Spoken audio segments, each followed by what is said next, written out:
Lula മോൾ പോയിട്ട് ഇവിടെ ice cream എന്താ കഴിച്ചു തീർത്തത്? ആര്? അമ്മ. അമ്മ ഐസ്ക്രീം കഴിച്ച് തീർത്തോ? അമ്മ ഐസ്ക്രീം കഴിച്ചിട്ട് കവളിവിടെ ഷെയർ ചെയ്തില്ല.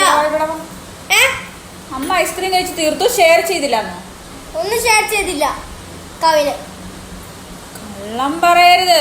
ഇത്ര വലിയ ഗ്ലാസ്സിന് ഫുൾ ഐസ്ക്രീം വാങ്ങിച്ചിട്ട് ഇവിടെ വരെ അച്ചിയും ചിട്ടുവും ഇത്ര ഐസ്ക്രീമേ അമ്മത് കഴിച്ചിട്ടുള്ളൂ. അമ്മ കഴിച്ചത് ഷെയർ ചെയ്തില്ല. ഇത്ര കഴിച്ചത് ഞാൻ എനിക്ക് വീണ്ടും ഷെയർ ചെയ്യണോ? എന്തിടാ അവക്ക് ഐസ്ക്രീം വേണ്ട. അപ്പൊ അമ്മടുത്ത് ഇഷ്ടമില്ല അല്ലേ? അമ്മടുത്ത് ഇഷ്ടമില്ല അല്ലേ? ശരി, അമ്മ തനിയെ ഐസ്ക്രീം മേടിച്ച് തനിയെ ഫുൾ കഴിക്കും. ഇനി അമ്മ ഇത്തിരി പോലും ഷെയർ ചെയ്യില്ല.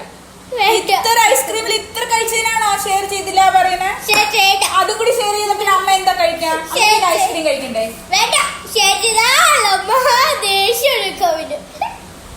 ദേഷ്യം വന്നിട്ട് എനിക്കാണ് ദേഷ്യം വരുന്നത്. കവിന് സ്കൂളിൽ കൊണ്ടാക്കിയിട്ട് അമ്മ വീട്ടിൽ വന്നിട്ട് ഐസ്ക്രീം മേടിച്ചിട്ട് വന്നിട്ട് ഇവിടെ ഇരുന്നിട്ട് ഫുൾ കഴിച്ചിട്ട്